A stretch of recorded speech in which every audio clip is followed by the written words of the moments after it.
This right here's a penny trapper. Whoa, whoa,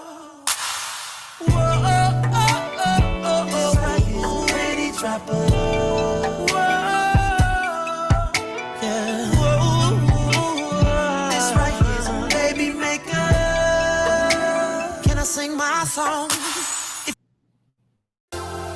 Hey girl, hey girl, hey girl, hey girl, hey girl, hey girl, hey girl. This goes out to the beautiful girls. Which one of y'all? Hey girl, hey girl, hey girl, hey girl. Which one? Which one of y'all? Which one of y'all go home with Trigger? I see you in the club, who shouted? Walking past a nigga, looking at me all naughty. Then I said, baby, what's up? Reach for the handshake, got a hug. Yes. It is the Cast Worthy Podcast back at you. I am Big Steve, aka Last of a Dying Breed, on the Twitter machine, joined today by EJ the Mobile Savage and this nigga. I don't even know who he is no more. VP. The VP. EJ's coined him, what do you call him now? Buffalo Vari. Buffalo V. Buffalo V. Buffalo V. EJ, welcome back, man. You're on the road home, huh? Yeah, man. You was out having entanglements and shit? Nah, man, went to Memphis, man, to get some barbecue. Go to Lorraine Motel, you know, where Dr. King was assassinated or shot, depending on what part of the conspiracy theory you believe. But yeah. Who'd you go with? Why is that irrelevant? Oh man. I just want to make sure that my cousin is out in these streets and he's safe. He's accompanied by someone that will keep him safe. He was with the spirit.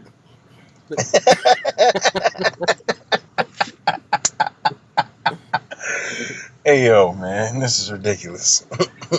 Oh, all right, I get it. I got you. Why can't I see you? I can't see you on the mobile app here. You say that every time you use the mobile app. I've only used it twice. We determined that when you're using the mobile app, you can see limited stuff. All right, fine. But you can hear me loud and clear, right? So you still ain't answered the question, nigga. Who did you go with? Whose back got blown out in Memphis? Good God. Incredible. What were you drinking out there? Bourbon, man. How was the barbecue? It's pretty good. I mean, I got some from one spot from BB King's restaurant. Now it was actually pretty damn good. BB King's is a chain now. Well, right? this I would believe is the original location, being that he's from Memphis. Gotcha. So isn't the Memphis barbecue the one where they don't use sauce, or is that Texas barbecue? I never heard that neither use sauce, because there's a Memphis Bell sauce and then there's a Texas sauce. I can't think of the name of it, but I know Texas typically doesn't like to use sauce more than the rubs, but they're known for using beef more than pork in a lot of their smokes. So, but I'm not 100% sure on that, but I know Memphis definitely uses sauce for sure. I think Memphis. Do they? Okay, I was gonna say I thought Memphis was the dry rub coiners. Well, everybody uses a dry rub, at some point. Yeah. But I think it's the Texas ones who say like your rub is supposed to stand out on its own. You're not supposed to use sauce to try to like enhance it or whatever. I don't use dry rub anymore because I'm a grown up. But when I was like 15, 14, Jesus Christ. Now like my meat nice and wet. You used to go dry, bro? That's savage, man. That's pretty nasty. Yeah, I don't like ribs dry rubbed. I'm more of a barbecue person. Sauce, not like dripping barbecue, but a little bit just for some flavor. Yeah. Well, most times, the rub goes on prior to the sauce. So it's like most of your times when you get barbecue, it should have some type of dry rub on it. It's just whether or not, it stands out to you or, but most of your barbecue has some sort of dry rub on it. You just Yeah. probably don't know. Yeah, I suppose. Um. All right. Well, I'm glad that you had a safe trip. You went out to Memphis and got your meat smoked the way you like. You know, and I'm glad you're back, man. So it's what, Savage. Sunday, August 23rd. We're very close to the NFL season. We'll definitely get into that. Lot going on, lot to talk about today. But you guys were telling me something in pre-recording that I didn't want to hear about. I want you guys to tell me the story, and that's why we led with Trey Songz. So somebody give it to me. Let me know what happened there. So so basically, these two clips came out on I believe they were on IG, or maybe one was Gotcha. I, DJ, you IG, stupid. what happened? Okay. He So, got the fucked up face too. Twitter, one was IG, something like that. Where No, sheesh. you froze for a second, VP. oh shit. No, you good now. Oh, okay, okay. All, You, all that damn, so the all last that thing we damn, heard was all that damn dry rub you've been doing over there. right. Stop dry rubbing in between takes, nigga. I need you to keep it clean. But yeah, but so this young lady came out, and in the first video, it's all from like this one interview, but like it got leaked, it got like put out kind of like in drips and drabs, you know. So in the first one, she's talking about how she was like up in some hotel, and it's like a basketball squad of dudes. It was basketball or NFL dudes, EJ. Basketball, she implicated Basketball. Devin Booker as well. Yeah. Oh, So Devin Booker and she had a like whole seven team, didn't she? teammates, like she went in there and like she had just finished getting her back blown out by I believe it was Devin Booker. And then it's like seven teammates in the room who saw she was there and was like, "Yo, what's good?" And then she brained them all up. Now, What is when you this, say, 98? I was gonna say, now when you say brain, was she just spitting knowledge to them? Was she reading a Yeah, book? like I mean, yeah, she was spitting knowledge, you know. Wow. You All guys are right, cavemen. so You know. Devin So Booker of the Phoenix Suns had a little groupie. He tore it out the frame, and then seven of his teammates came in, and she willingly, allegedly, gave them sloppy toppy. yeah, basically, like, but like if you hear her tell, if you watch the video, it's like a 2 minute video. You watch her tell a story. It's almost like she comes out and they're like, "Oh, I didn't know she was here," and then it's just like, you know, blah blah blah blah. like it's almost like, "You, I didn't know we had pizza." You know what I'm saying? When the fuck did we stop for ice cream? You know what I mean? Hey yo, it was a clip from a Vlad TV interview. So Vlad, this guy, he exposes everything. He be And snitching. Yeah, yeah, so I forget the young lady's name. She's not important, but she's known in the industry. And then she was talking about her experience with Trey Songz. yeah. And so So yeah, go ahead, my bad. no, you got it. So then with the Trey Songs thing, she was like, he was gonna be in town for like the weekend, wherever she was at or something. So he hit her up. They go to the hotel, and then apparently, I guess she had fucked with him before, because she was like, you know, when you fuck with Trey Songz, you don't go nowhere. Like you got to stay with him like the whole time he there. So she's like locked up in the hotel. He takes away her phone, and I guess so that way she can't be tweeting or taking pictures, video, whatever the fuck, you know. So she was like, they smash, and when they finish, she literally says, when they finish, "I'm going to the bathroom so I can get the nut off my face." And he was like, "Yo, get in the tub or whatever." So she was like, "All right." So she got in the tub, and he tells her he like play with your pussy, and so she starts playing with her pussy, and then she was like he's jacking off while she's doing it, and then he's like yo play with your titties or whatever. So she's playing with her pussy, playing with her titties, and then she You're was like so next thing vulgar. she knows, this nigga starts pissing on her, though.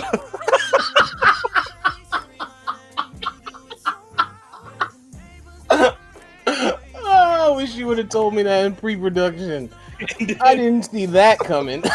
It did. That's then why she we wanted to says- keep it fresh for you, dog. Yo. And then she was like, yo, what the fuck? And he was like, you'll be all right. Oh my god, Trey is out here like that. She was like, he likes to have sex all night. He goes forever. Whoop, whoop, whoop. Threatens to throw my phone out the window. You think he was drunk? Like I would have to be amazingly drunk just to start pissing on somebody, dog. Like this is some fucking nasty shit. What is up with these R&B singers, yo? That's his thing, B. Yeah, man. He following. He want to be the GOAT. He want to be Kells, man.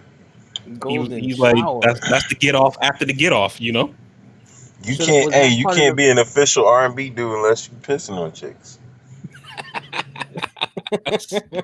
So was that on Vlad's interview as well, or she did like a separate like recording somewhere, separate video? Nah, I saw Vlad's interview. Yeah. Gotcha. Wow. I need to go back to that. I want to hear some more. I reposted them in the chat for you since you didn't see them. You think she's talking like real shit, or you think she's like just trying to be like Superhead and try and come out? Both, I mean, of course. Yeah, I say both. Like it seems like she's like an industry like groupie, some shit like that, you know. But she's probably thinking like, yo, like these chicks that was fucking Tiger Woods, the one of them got like a Subway sandwich, and then you got Superhead who made a career. So I want to go the career route, you know. Yo, Sure. these dudes don't make these broads sign NDAs before they. Yeah, that's the same thing I said. I said, yo, how in 2020 are you a rich guy having sex with these pay for play people and you're not getting an NDA? Man? I don't understand it. Yeah, I'm lost. I'm lost. I don't get that. Yeah. Like she said that, you know, when you go with him, I'm assuming that when she said you spend all night is because he be beating it up, and he don't let you leave. I thought when you said she went to the bathroom, I thought she said she was gonna jump out a window or some shit. I didn't think she was getting pissed on. Like, y'all, sheesh. I wasn't ready. Yeesh. Damn that. So how does that make you feel being a girl dad? She probably doesn't have one. Dog. That's something you learn in elementary school. I would assume she has a traumatic childhood, man, because that's one of the first rules of school. You don't let somebody put your hands on you unwillingly or pee on you for that matter. Yeah. I'm so glad I don't. Man, listen. Cheers to Sons, Vari. Cheers to Sons. I mean, you guys know I'm all for like women's empowerment and all that kind of shit, man. But like, I don't see how you allow yourself to be like done like that. It's like you show up for one dude or whatever, y'all finish, and you come out, and then motherfuckers got you sucking them off. Like I said earlier, it's almost like you know how you go to the room, like I'm gonna take a shower real quick. You come back, and it's like, oh shit, y'all order wings. You know what I'm saying? Like, oh shit, Elaine, I didn't know you were here. Well, right. Let me get ready. Give me a minute. I'll be right back. It's called working girl. This is their profession. This is what she does. I mean, if you run straight to Vlad TV after that, you know what I'm saying? This is what you do. Somebody's got to do it. They should have it. What was that show? Dirtiest Jobs? Yeah. But she not bad like that to me though. Like, I mean, she got a little something there, but it looked like she got a bunch of work done, right?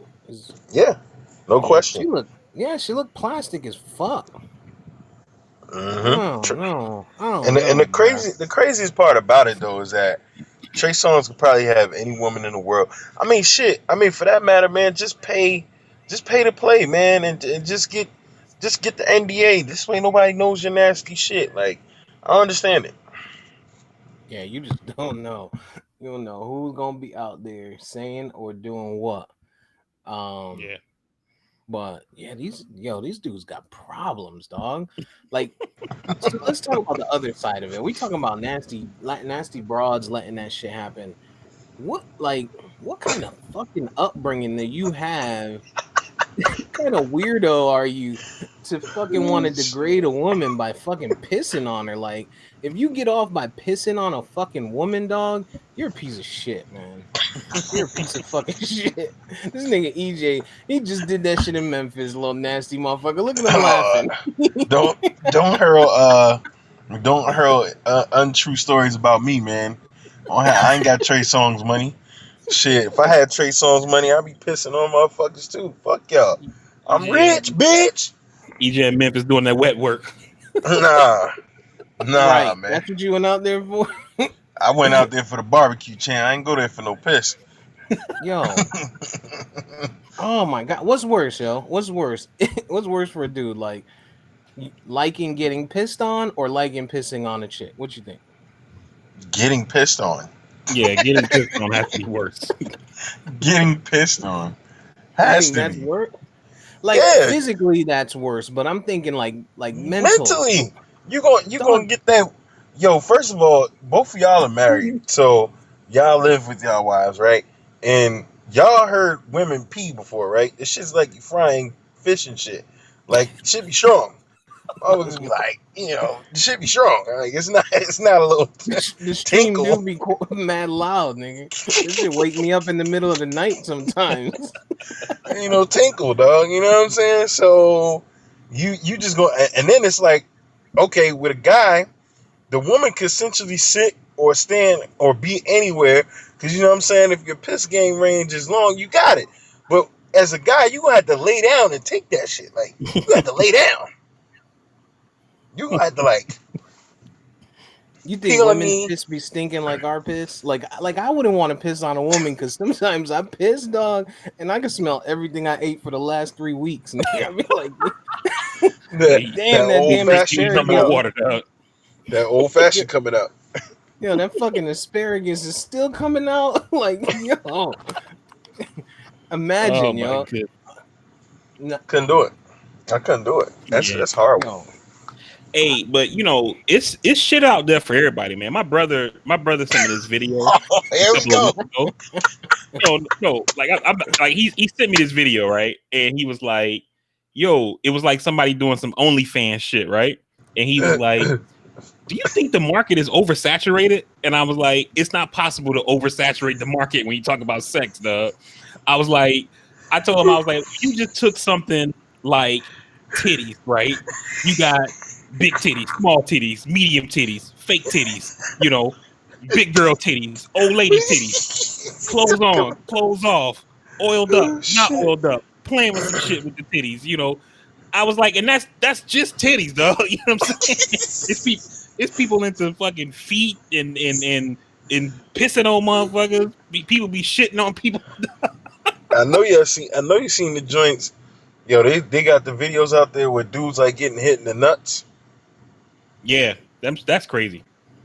That Yo, shit I want to die looking at that shit. That shit was disgusting. Yeah, that shit is brutal, man.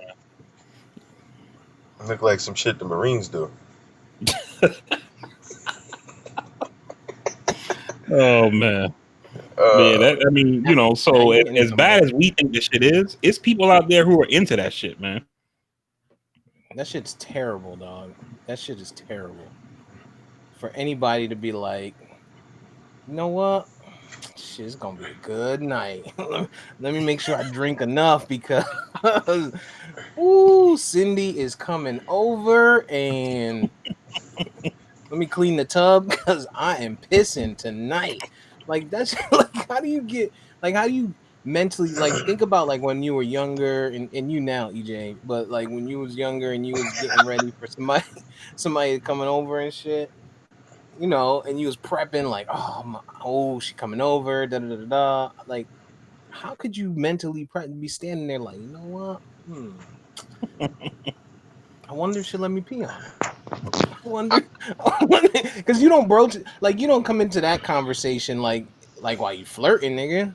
Like, Like, right? so, You don't, like, you can't be talking to a shorty, like new shorty, like, hey, so, oh, you like, you ever been to blah blah blah? You ever been to Ocean Prime? Yeah, you like steak? Oh, okay. What about peeing on you? Like, is you into like what kind of shit? Like, when do you broach that topic? Like, tell me. Yeah, I wish I Not could. never. Not yeah. I never. wish. That's one of those spare of the moment, like, fuck it. I'm gonna go for it. I'm gonna go for it type shit. You know what I'm saying?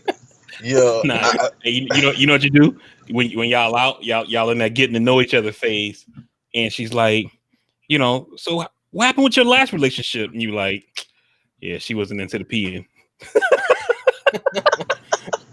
she Hey, was you a listen to prude. R. Kelly? She was a prude. She wasn't sexually experienced. Yo, that shit is wild, B.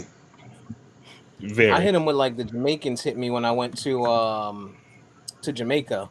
Like the Jamaican on the beach was like, "Hey, you like Bob Marley?" I was like, "Yeah, I like Bob Marley." He was like, "Are you into, what'd you think about, the things he was into?" I was like, "Oh." I was like, "Nah, he was, loved him as a musician, everything." He's like, "But what about, what he was into?" I'm like, "Dog, you trying to sell me weed?" I'm like, "You trying to sell me weed?" So that's probably what I would do with the P shit. I'd be like, "Yo, man, this nigga R. Kelly the GOAT. He the GOAT. See where she at with that? Yeah, but he like little girls. Yeah, I would never do that. That's disgusting. But I mean, did you hear he peed on somebody? like that's how I'm giving it up. Like, yo, I can't believe you peed on somebody. Would like who would let somebody do that? Would you let somebody do that? And then she go right. Well, this one Well, if I time in college, well, if I really like him, well, how much do you like me then? Right? Like, dog, how much you think he had to pay her to let like at the end of the night? Trey Songz said this. he just bought her a couple bags, probably Yeah. 1,500. Man, listen. Shit's crazy, bro. Yep. Shit is crazy. I am not. I can't, yo. I can't do it. It's not something I can do. Eat bait. 40 ounces of more Huh? can make me want to tell you something. Say, rolling around, I'm sitting on doves. Can't lie, I was high on shrubs. Cooling in my Escalade. Man, I'm paid, I got it made. Take me to your special place. Close your eyes, show me your face. I'm gonna piss on it. Others wanna love, I don't even know. None of the above, I want to piss on you. Piss on you, I'll piss on you, I'll pee on you. Like when it came out about R. Kelly, the shit was so like unbelievable. Now you just hear Yeah. shit every man. Now you just see it every day. Like Chappelle made a skit about it, so you knew it was like a one-off type of thing. Now it's just like, Hmm. oh yeah, well, I keep telling people, man, R&B dudes get away with everything, yo. Everything, because they can sing. Yo, this dude R. Kelly been foul for 20 something years, man. 20 something years. We just now getting mad at this dude. Yeah. Trey Songz ain't putting on for light skins, man. We losing. We losing. That's not where we at. Um. Oh man, that was interesting, man. I wasn't expecting that conversation, man. Thanks for that, guys. I needed a good laugh. Uh, so yeah, man. So you guys been watching NBA playoffs? Yes, indeed. Yep. I think the Lakers are up 2-1 now. They lost the first game to Portland. Just the notable games. Clippers have been kind of struggling with Doncic, although he fucked his ankle up. So we'll see tonight what that looks like. In the East Coast or Eastern Conference rather, the Heat got two white boys that are holding them up against who is it that they're playing? Pacers. The Pacers. Pace. Yeah, yeah. You guys got Duncan Robinson. That dude is a winner, man. Undrafted. Wasn't he like a D3? He went to a D3 school. Everything, right? Yeah. It's one of those What's stories you love hearing about somebody who came out of nowhere, and taking advantage of his shot. Yeah, man. What a The, story, man. the Rockets OKC game. Did y'all see that? The refs were horrible. Yeah, they were, and the Rockets were way up on them, and I would say they chalked that up to the refereeing, man. The refereeing has been pretty bad. Um, since they restarted. And I don't know if it's because maybe some refs, like Vari always says, these refs have, full-time jobs. You know what I mean? So I wonder if some of them couldn't fucking commit to going into the bubble. And there's some out there that, just aren't your regulars, or maybe not the top ones that you would normally use for the playoffs. Yeah, I mean, also too, when you watch a NBA game or any sport for that matter, a lot of these refs are older, and you probably had some of them people like, yeah, I ain't fucking with it. I'm staying my ass home. And you see some of the refs out there, like the redhead, kind of tall, skinny guy. He's out there. You see some people who you recognize from like the finals and things like that. But the officiating hasn't been good. It hasn't. I don't know if it was having the time off or whatever, but it hasn't been good. Yeah, it almost looks as bad as the replacement refs they had for the NFL that year. Yeah. NBA refs are always horrible. I always say this. They're the worst. They're the worst officials in pro sports. They have the easiest job and they're the worst. They always are. And then Yeah. it's what's funny hearing you say that is that like people in sports media always say that when you look at international basketball, college basketball, etc., like those refs are horrible compared to NBA refs. They always say NBA refs are the best basketball officials in the world. And it's like, well, this shit's been pretty horrible, yo. So it must really be bad in Europe and other places. Yeah, that's why Luca was saying that it's easy as hell to score over here because the international joints they just be doing anything out there. Right. Yeah. But NBA refs, you think about it, you got 10 guys on the court. It's like it's multiple, as many. It's a multiple views. It's two of y'all on the sides. Got guys is behind the hoops, right? In the NFL, you got 11 on 11, so it's double the people. It's more space. The players, while NBA guys are big, but NFL you got the pads added to it, so you got to actually look to see if somebody's getting held or a face mask or whatever. And then with baseball, while baseball to me you would think is relatively easy, but being an umpire behind the plate where 100 miles an hour is coming at you, you know what I'm saying? It's a little rough. So Yeah. So, yeah, man, I don't know, man. I guess it's time maybe for them to kind of look into these people and maybe start doing some deeper dives, background checks, because with sports betting becoming more relevant places and soon, I mean, especially I think COVID's going to fast forward the whole process of sports betting becoming legal in many states, many areas, because people would rather do that than have to walk into a casino to try and get their bets off. You know what I'm saying? So I think this is it's gonna fast track it slightly, especially since people can't go to games and things like that. So now I think some of these leagues are gonna be on for it, like the NFL, NBA. People that have fought it before might be like, yeah, fuck it, let's do it because we're gonna lose money anyway. Otherwise, um, but these refs could be playing a part there. I'm assuming EJ got home. Yeah, man. It's the one thing I think that the leagues could do, and I don't understand why they don't do this already, especially given how much money these leagues have, is make officiating a full-time job. If you're gonna be a ref, that's all you're gonna do. These like in the NFL, I think refs make like 160K a year, right? Yeah. So, I mean, I don't make that much, but I can't imagine like needing to have a second job if I made $160,000 a year. You know what I mean? Like Make that shit where it's a full-time job and you're refereeing during the season, and in the off season, you guys are going over what the rule changes are, how they impact the game, looking at film to see, where you could be better and that kind of thing to prepare for the next season. And that doesn't seem to be the case, man. And with what you were saying with sports betting, now you're going to have even more money on the line because there's going to be so much money tied to these outcomes.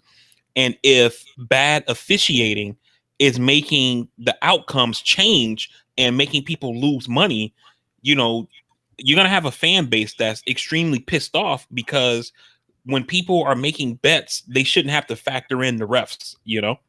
Right. Right. And that's the thing. I'm pretty sold on the fact that, refs are still, what was the dude's name? Was it Something Donahue? Donahue. Donahue. I'm sold. Ever since since his case have stakes in the game. I mean, they have family members, they have friends, they have their personal thoughts of who they like and who they don't like. Right? You're still human. You know what I'm saying?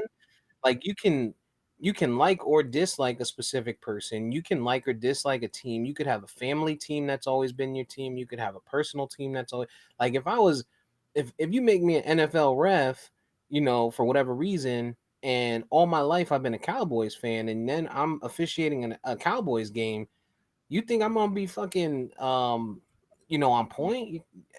I don't know, man. You think I'm gonna be able to be fair? I just don't think so, man. Or what's worse, you have been a lifelong Cowboys fan and you're officiating a Redskins game where the Redskins win means the Cowboys don't make the playoffs or whatever. You know what I mean? Right. Like it's definitely personal bias in officiating, whether it's bias for a team, bias for individual athletes or whatever. But all sports leagues across the board need to really look into the officiating and try to make it better, because for leagues that are making billions of dollars, like what we're seeing is not good enough. Right. Not at all. Yeah, Not at all. yeah. Um, but yeah, so you got the Heat are about to sweep the Pacers. Kind of getting back to that real quick. The Heat are about to sweep the Pacers. Lakers are up 2-1. Philly's about to get swept out the box if they lose today by Boston. Which Boston's been a quiet storm, man. They've been looking all right. Clippers struggling with Dallas, but I think if Luka's injury to his ankle is anything major, then that's a wrap for them. Um, Toronto's about to sweep Brooklyn. They're up 3-0. Milwaukee came back. They're up 2-1 on Orlando. And then that Denver Utah weird series is just doing weird shit. Jazz are up 2-1 on that one. But notable, the Lakers, man. LeBron James is last night. I think he went 20 or 38. I think he had 38 points last night. Let me check that real quick. Playoff LeBron is back. The refs was involved a little bit in that game too, because he was doing some wild stuff under the basket. Like I saw the one rebound he got. He just dribbled that joint and straight shouldered who's the big man for Portland, the big white guy. Nurkic. Yeah, Nurkic. Okay. Yeah, I mean, yeah, I think the refs played a part, but I still think, ultimately he still got to score, and so I think he went 28, 11, and 9, or 38, 11, and 9 last night. And AD was very similar. I think he went 28, 11, and 8. But so what I'm saying is LeBron started off slow. He had these mental things. What do you think that was all about? You think him getting in the news talking about, oh, it's a whole different story here without fans in the bubble? What do you think that was? You think that was just him building people up to talk shit about him, or what? Like, I don't get it. Nah, I mean, I don't. I mean, you don't ever want to lose as an athlete, right? And then especially somebody in LeBron in his situation where you have a hypercritical fan base and a hypercritical media that are, kind of evaluating every little thing that he does or whatever. So I don't think you want to go out and lose a game to kind of set some kind of narrative. And because you don't ever want to give the opposing team some kind of advantage, right? To make them think they can win this thing. Um, so I don't think it was that. I really think that having that time off and coming back has an impact because these guys condition themselves a certain way, reading about LeBron from when he was with the Heat, he basically does the season. The season ends wherever it ends. He normally makes the playoffs. The last, 8-10 years or so, he's made it all the way to the finals most times. And once the season ends in June, LeBron and his family normally take a vacation. They go on vacation for a couple of weeks, and then they send the kids home, and then him and his wife have like an extended vacation with just them. And then after that, he goes to China, and then he spends time, and he spends like 3 weeks in China. While he's in China, he's training, he's doing his commercials and shit like that. Nike builds like a whole thing over there to do all the commercials and stuff while he's there. It looks like he's in America, but he's really in China. And then he comes back and then continues that training, gearing up for the season to start in October. And now that whole thing has been thrown off whack. You've been doing everything in your career a certain way for 17 years, then all of a sudden it changes, and maybe that impacted him a little bit in the start, but it seems like he's back in gear now. Yeah, he usually cuts off social media in the playoffs, and this year I don't know if he's done it in recent years, but I know as late as being with the Heat, he was doing that. And he didn't do that this year. But yeah, I have to assume that that it's different, that it's gonna be different. But I still think there's some fucking hocus pocus mind games going on for him Stop touching your coming face. out with the it's difficult here being away from the fans and your family and shit, and then very next game he comes out 38, 12, and 8, 38 points, 12 boards, 8 assists, and then AD came out 29, 11, and 8 last night on the same fucking, on the same game. Now, don't get me wrong, obviously they're superstars for a reason. But I don't know. I just don't know how much I play into his this is hard being in the bubble. EJ.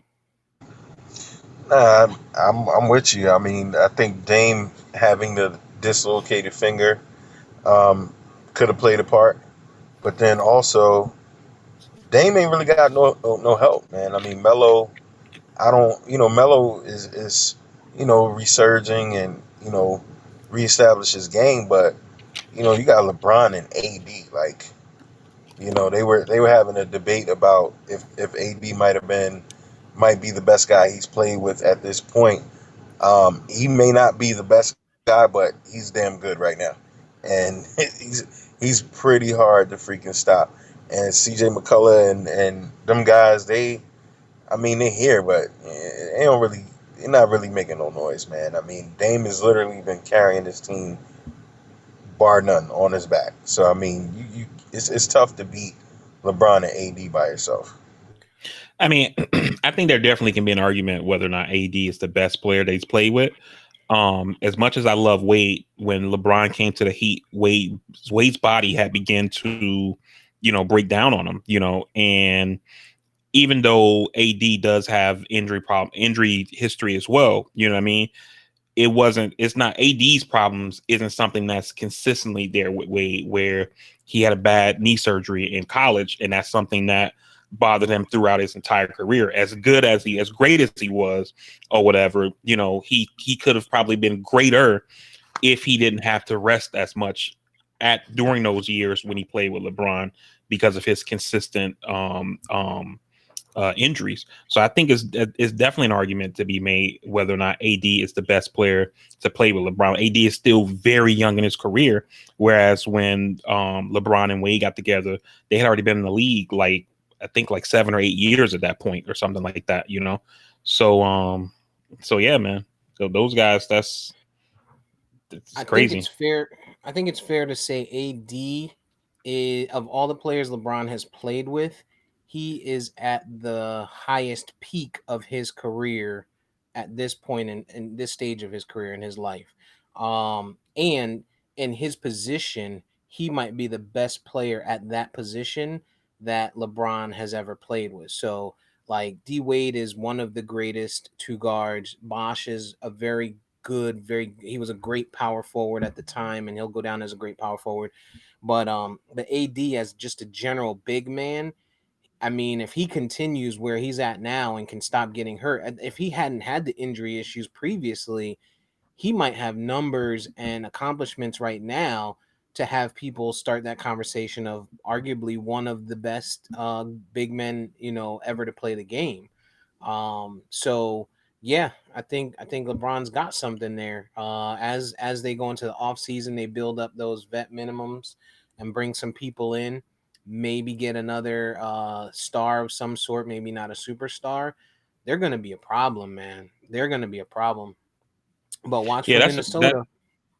that's a Go great ahead. point that you made, Steve, about AD because even when LeBron played with Wade, you know, Kobe Bryant was still in the league, and Right. guys like Harden and Westbrook, even though Westbrook's a point guard, he's really a two guard. Those guys are all in the league at the same time. Whereas now, when you look at the big man role, it's basically AD, Giannis, and everybody else. You know, and so it definitely might be the best player that he's ever played with, especially like the point that you made with AD being at the peak of his greatness, whether than being kind of on the back nine of it. Yeah. Yeah. Um, I'm interested to see what that Western Conference is going to look like next year with the Clippers doing their thing, obviously, getting right.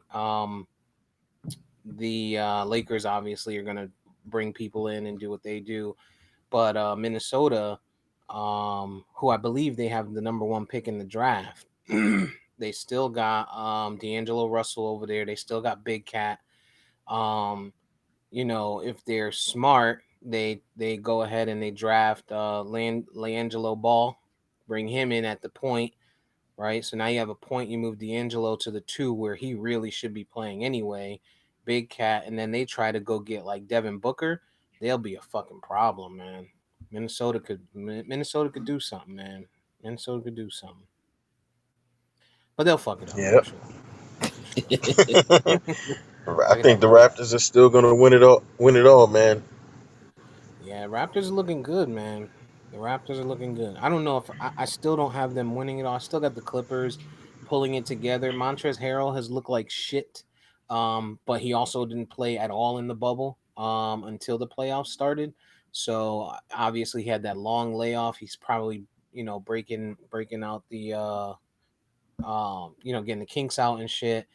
And also, Dallas just has a very eccentric team, man. When you have Luka Doncic, that he just looks like your normal European fucking basketball player, but when you watch him, these dudes can't figure out how to stop him. Like superstars in the NBA cannot figure out how to stop this kid. And then you got Porzingis who's stretching them out. Pause. There's nobody that can go out and play on the perimeter with him on the Clippers right now, right? Harrell is too slow. Zubac is not talented enough. At the big man spots.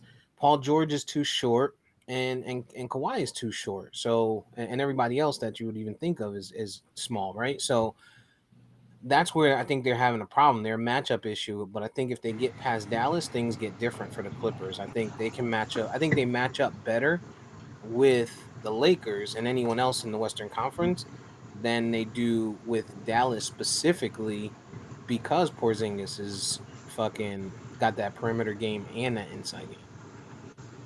I think the Clippers rely so much on Kawhi, on being on both sides of the ball, like, and if he's off, which we've seen, even though he might get you a quiet 20 or 25, it Mhm. puts the onus then on Paul George, who also, if he's on or off, you might as well forget it. So I think Dallas was kind of taking advantage of that, and they were trying to do their thing. But Porzingis going out that first game really kind of hurt him.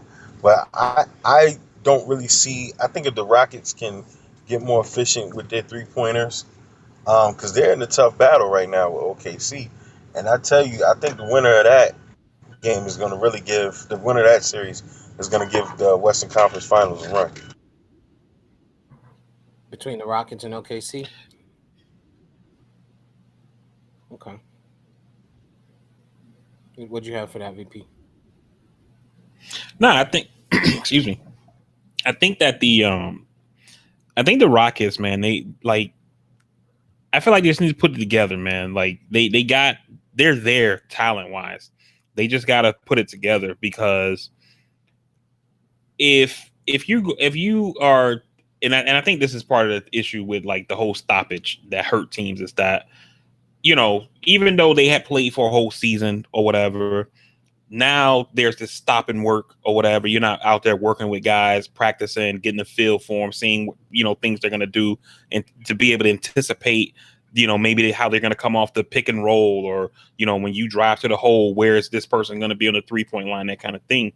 And that stoppage, I think, hurts stuff like that, and that's why you're probably not seeing as good 3 point shooting as you would like or whatever. However, switching gears a little bit, I don't think that anybody's ready for the Miami Heat on the eastern side. The boys look good. They look fucking awesome. Can you feel the heat down in your soul? Pat Riley's the man. You know what? I'm gonna say this. Jimmy Butler, Dragic, and what's the kid that Steve was just talking about? The new kid, Duncan, Duncan Robinson. Duncan Robinson. Duncan. They're playing some really good perimeter ball. Tyler Bam is Hero as playing. well. He been in and out to me, but Bam has been phenomenal. I think where the Pacers go wrong, like the first game that they had, it was really competitive. Miles, what's his name? I can't think his damn name. Their big man, Miles Turner. Miles Turner. I think he's real liability offensively and defensively, and I think it's one of those situations where Nate McMillan is starting him because he's a high contract guy and all of that. But he's been a liability. When he was sitting out, they were doing better because he just doesn't move and he doesn't play enough team defense and he doesn't make smart decisions, shooting errant threes and just doing all type of stupidness. So the Heat now, I think, when the Pacers had a chance, they blew it, and now it's just like Jimmy Butler and them are just going for the kill. But I don't really think that they're gonna beat a Boston or a Toronto. I don't think they're gonna do it, and I only think that because I don't think their backcourt is as disciplined as the Raptors are. That team is just a well-oiled machine. So I don't think anybody's gonna beat them. But I think they'll have a major challenge when it comes to Boston. Yeah, I don't think that they're going to beat those teams either, to be honest. But I think next year is what's really the goal for Pat Riley. There's been a lot of talk in the Miami media that Pat Riley is planning on pursuing Oladipo very aggressively in whatever the offseason ends up being, since the season got extended because of Corona or whatever.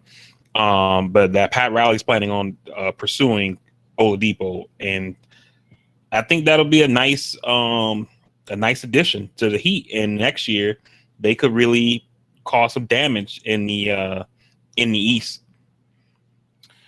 So I think with Oladipo, I'll start there. They got to see how he reacts from the injury because he's not doing well in this playoff against you guys. Coming off of the injury, but I think the Heat already have fire over there. They got the other little They probably got the two best American white kids in the league right now that we've seen probably in since, gosh, maybe Kevin Love when he was with Minnesota, in Hero at the point, and Duncan Robinson at the two. They're spending money on Dragic. Dragic can go because they got those two guys that can do work. Jimmy Butler's there. You got Adebayo. Maybe you backfill a power forward position somewhere somehow and move Adebayo to the five where he probably should be, and then he can stretch out any of the centers in the league as well. Sheesh. And cause defensive matchups, right? Matchup problems. But when we're talking about Eastern Conference, yeah, playoff Van Fleet is a real fucking thing. He did it last year. He's doing it again this year for Toronto. Lowry, I think he's dialed in. The Toronto's dialed in, man, but Boston is also getting there. And if Gordon Hayward can come back and he can be 18-7 guy or 18-5 guy, and Jaylen Brown can get consistent with Tatum over there, then I think Boston can make some noise as well. But to your point with Houston and OKC, EJ, you got to remember Houston is also playing without Russ right now. So they got no Russell Westbrook. So they're playing with one of their big two, their stars. They already went small, right? They decided small ball was their way to go when they got rid of Capella, and their big man is 6'9". Like they're playing a 6'9" guy at center over there. So while OKC has some pretty decent guys and Steven Adams at the big man spot, they also have a good guard tandem with Chris Paul. You got Gregis Alexander and Schroeder, right? So all three of those guys. So yeah, while that series looks, I think, better than it should be because Westbrook ain't playing, I think Houston can be a problem in the next round for some people too, man. It'll be interesting to see, man. But if I tell you one thing, if LeBron and AD can put on like they did last night, the Lakers are gonna be a hard team to beat, man. Hard team to beat. All right, so let's move on, man. We have a new segment. I don't have any music for it.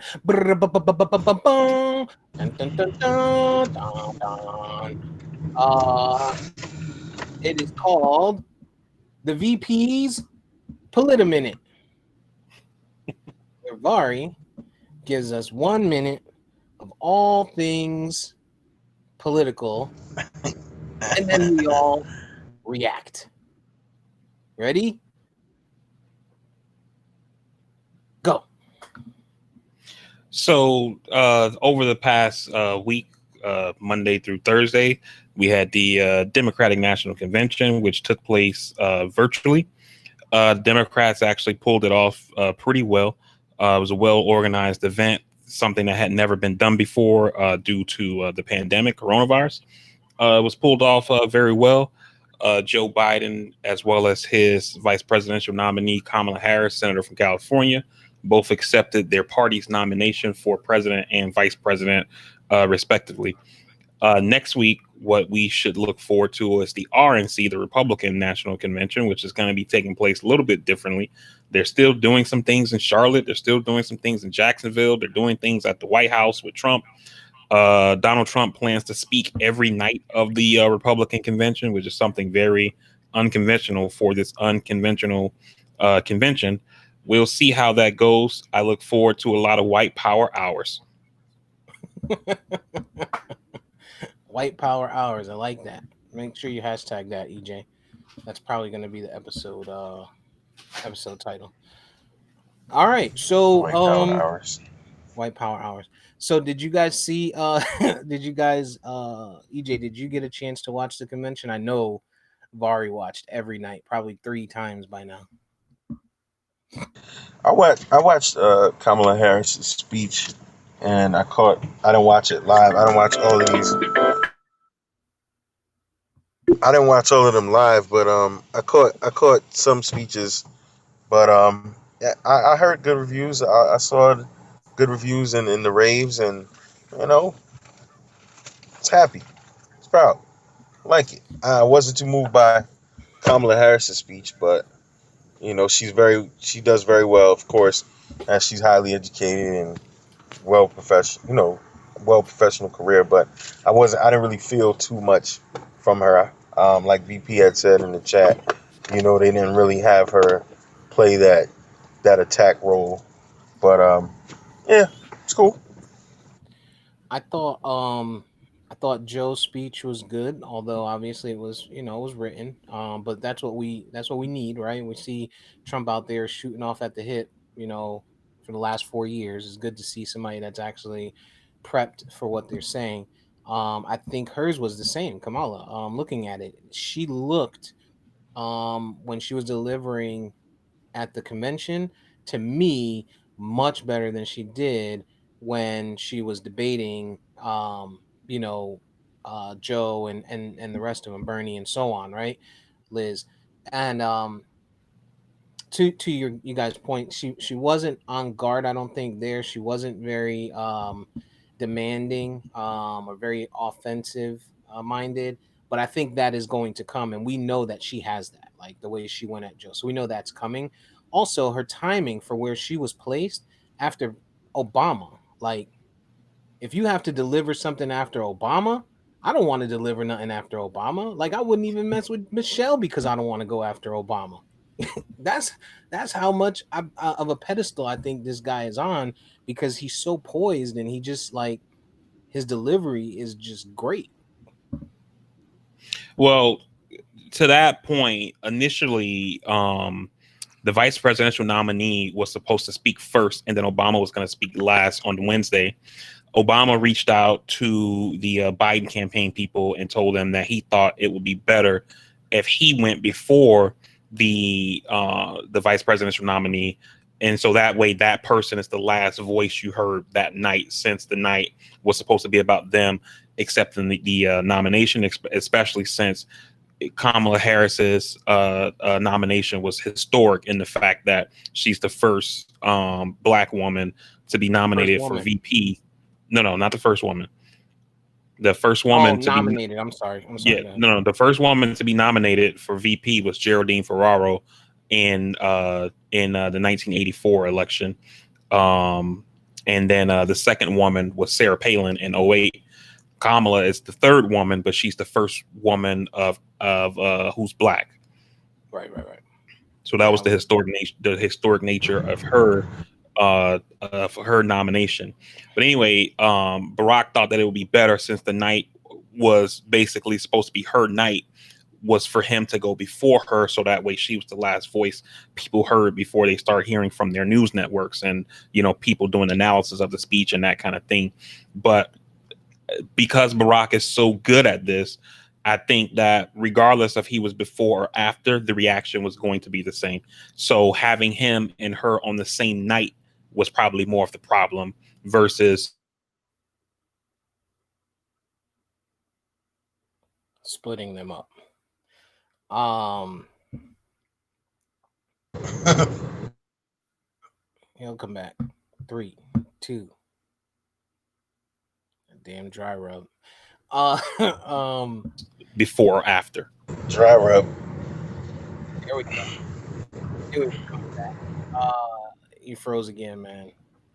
Um, but yeah, so it looked good though. I liked what we saw. I'm excited. I'm confident. I like all the aftermath of supporters tweeting, commenting, whether it's um, Democrats, Republicans. We've seen a lot of people, showing their support for the change that is 100% needed in the United States, and it's Yeah. needed immediately. So One thing I kept seeing on Twitter was people were saying, like, they didn't like how every speaker kept saying, if you like this or if you support that, text 30330, which is Biden's text number or whatever. But what people need to understand is that those things, they're not asking you to text that. Like, if you support Biden and you think he's awesome, text this number. That's not what that's about. That stuff is about data collection. So now they have your phone number, and they're going to start sending you messages that they hope that you will share on social media, or that you'll share with your friends. Based on your phone number, it'll tell them where you live. I mean, with cell phones, you can live in Florida and have a Wisconsin area code, but they'll still hit you up to say, this is what's happening with voting in your area based on your area code, like key dates and deadlines and things like that.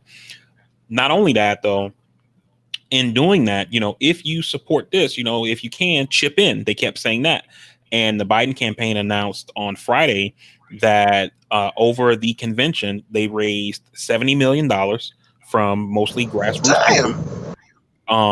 They had over 700,000 people text that number for, whatever reason they were texting it or whatever. And they got a bunch of data, which was the point of all of that, So overall, the goal of what they were trying to do, it was successful in a year where they had to basically, I heard one media person liken it to trying to build a plane while it's already in flight, having to do a convention this way. Yeah. Yeah, it's just different, man. It's just different, and it's extremely different and more challenging for, I think, Biden and Kamala and their group, because they're a backing. They're establishing, people uh, to follow them, right? Following. Whereas Trump got the races, right? He got the races. He got all the people he already had in 4 years ago. So he's not having to reestablish. So it's gonna be, going through the pandemic and stuff, it'll be a challenge for them, but not nearly as much of a challenge as it is for for Biden. Yeah. It'll be tough, man. But I think part of the problem going in is still going to be just the way that the vote itself is going to happen, where a lot of the vote is going to take place by the mail. We see all these shenanigans with the mail, and I think people really need to prepare themselves and make a plan to vote. NBC is has a website. I think it's I'll find it before we get done and say it at the end, but I think it's like nbc.com/plan your vote, where they talk about, like, they give you, put in where you live, like your state, and they give you, here are the rules, here are the deadlines, this is when you can register, this is the latest you can register, this is how mail-in voting works for your state. Can you drop it off yourself to the supervisor of election? Does your state have drop boxes? Do you have to put a stamp on your envelope? They have all that granular information for people to understand what it is that they need to do to vote. And it's not just them. There are a bunch of sites out there that are dedicated to this kind of thing. But people really need to be prepared to vote and not think that it's going to be like any other election where you just kind of show up, cast a ballot, and go home. People need to have a plan and be ready to execute it, because Trump is not going to just sit here and allow himself to just be voted out and go quietly into the night. So people need to make sure that they have a plan and they're ready to execute it when it comes time to vote. Gotcha. All right. So 72 days till election day. People need to start making arrangements now. Put in your vacation time, your personal time. If you work somewhere where you're tied up and can't get away to vote, definitely do that. And if not, call the fuck out. Like, call out or show up late or leave early, whatever the case may be. Make it happen, man. It's extremely important. And if your state has early voting, like we do here in Florida, and many of the states do, then take advantage of this shit, or mail-in voting, etc. Just be on time, be there, man. You gotta. This shit is fucking important. It's fucking important to our existence. Yeah, I think that that's one thing that that the Democratic side hurts themselves at, is that they have a failure of imagination when they are looking at somebody like a Trump, right? who doesn't care about the rules, doesn't care about process. It's all about retaining power, right? And so coronavirus starts and Democrats start telling people, get ready to vote. You got to request absentee ballot, vote by mail, vote by mail, vote by mail. And then Trump says, okay, you want to vote by mail? I'll destroy the post office then. Right. So, I think that, it's hard to counter program people, So instead of just harping on mail, you should tell people vote absentee, right? So voting absentee is still the same process. You're requesting a ballot. You're requesting to vote outside of your polling place, essentially. But when I voted in the Florida primary last week, I requested a mail-in ballot, filled it out, and then delivered it to the Secretary of State office by hand, right? I didn't deal with the post office at all. I didn't have to worry about putting a stamp on it. I didn't have to worry about if it was going to get lost somewhere. I didn't have to worry about if the letter carrier thought like, hey, this guy's not going to vote for Trump, so fuck him, I delivered the shit myself and dropped it off at the supervisor of elections office. And I think that people on our side of the political spectrum need to start emphasizing the fact that just because they call it vote by mail, you don't actually have to interact with the post office to cast that ballot. Yep. Education, man. Education. Football is coming. We've lived without a preseason.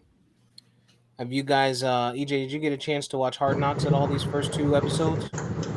I haven't yet. I've been watching mainly the Jets version of it that we have, and that's been pretty exciting. But I plan to take a look at it. I'm just not interested in either of those teams. I don't normally. I usually try to keep Hardknocks going because it kind of takes me up to, our drafts, and then our drafts take us into the season and stuff like that. But this one I thought was good. It is good to watch to see, how these guys are interacting through COVID. How you're hearing some of the policies that they have. For example, Rex Ryan's son is on the staff for the Chargers, and he tested positive, but then it turned out to be a false positive.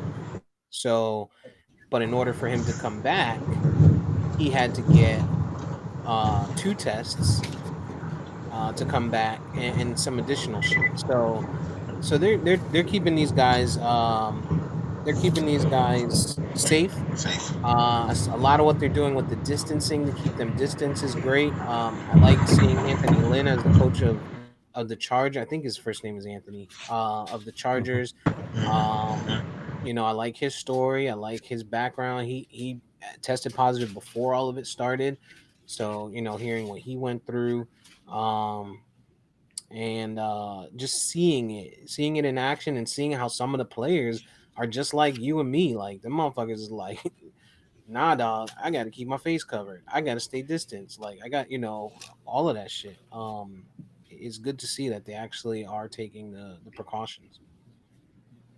Yeah, I like that part of it too, especially like given the fact that we've had a lot of conversations on the podcast about how do you make it work in the NFL, and you see what they're doing watching Hard Knocks, and some of it looks good. The one thing is it's funny like having 2 teams on Hard Knocks this year with the Chargers and the Rams, because you see Anthony Lynn, who had coronavirus. Every time he's interacting with people, he has a mask on. Right.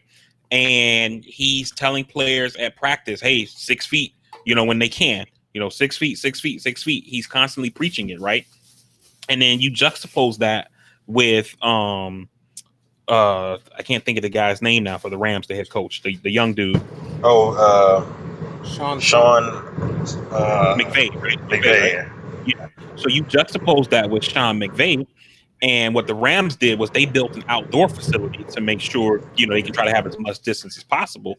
But when they're in the meeting, he's in front of guys with no mask on. It's people in the front row. And he's like, we got to fucking get after it and practice. Da, da, da. And you can just imagine like these particles and projectiles and stuff coming out of his mouth.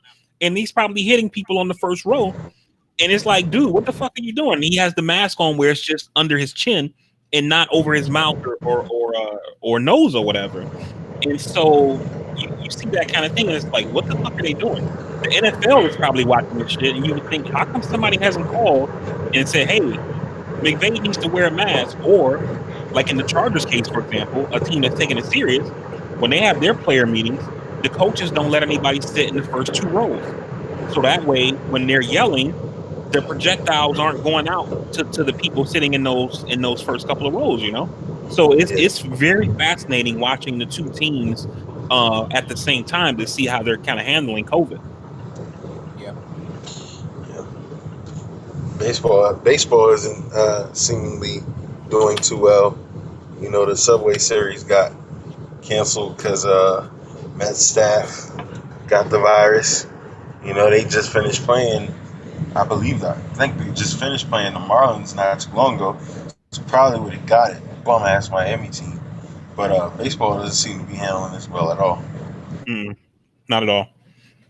Well, going back to Hard Knocks real quick, Steve, since you're a homeowner, well, I don't know if EJ is as well. I'm not. I live in an apartment. I Yeah. thought it was interesting watching Jalen Ramsey house hunt. I was like, that was some fucking house hunting on another level, man. So since you didn't see it, EJ, he goes out to his house, he gets there, and he likes the word love, right?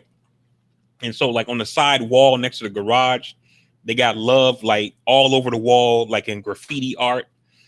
And then he goes inside, there's pictures of his family all over the wall. TV got the boxer Triple G on because that's his favorite boxer. There's like a wallet on the island in the kitchen, like maybe that, like if that's where you keep your keys or whatever before you leave to go to work or whatever. In the wallet, they got a $2 bill because Jalen Ramsey keeps a $2 bill in his wallet. He says his lucky $2 bill. I'm just like, yo, this is like I've looked at houses before and I ain't never seen no shit like that before. But I mean, I guess you're selling $5-6 million real estate. You got to step it up. You know what I mean? But that shit was like fascinating to see that. Paid the cost to be the boss, but I think he just got hurt, didn't he? I think he I just got haven't seen hurt. that. I didn't hear anything I about it, think- but it's possible. Yeah, I haven't heard about that. Yeah, I think he got hurt. But yeah, so to that, right? Then he had, obviously they set him up with the realtor of all realtors. Shorty had on, you know, the pumps, and you know she came out there ready for action. So there was that part of it as well. But yeah, man, just seeing that's why I like Hard Knocks. That's one of the things I like about it most, is seeing people's like life, like seeing the players' lives outside of it. You know what I mean? Not so much what they're doing in camp. I like seeing their interaction with their families, their wives and shit. McVay's wife, who looks like one of them little bitches that came from like you know, Kardashian or fucking one of them MTV shows and shit. He's on. But I'm excited, man. I'm excited for the league, for the season. I hope that it doesn't get cut short.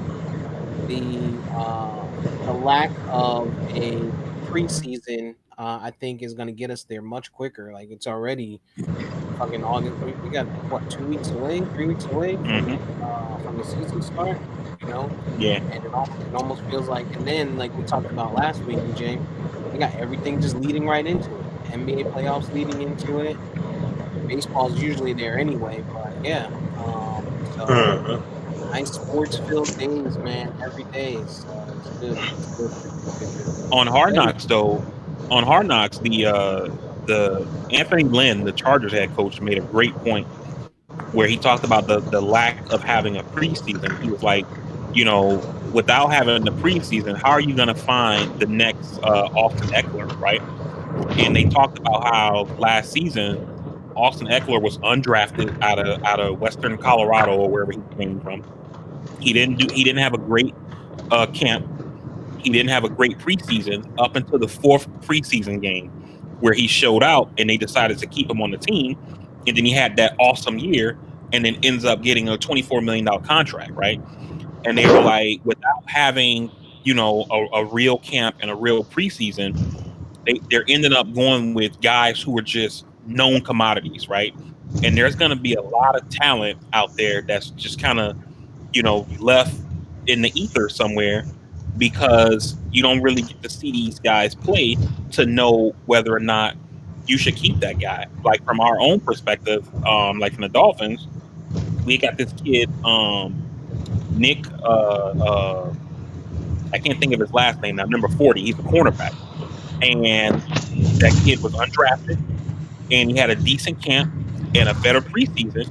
And then Flores liked something in him, and he kept him around, put him on the practice squad. Somebody got hurt, elevated him, and now he's on the team. And he had a good year last year. But this year, you're not gonna have that. Yeah, yeah. Yeah. There's gonna be a lot of those stories we missed, those undrafted stories, because they're not gonna get to see them.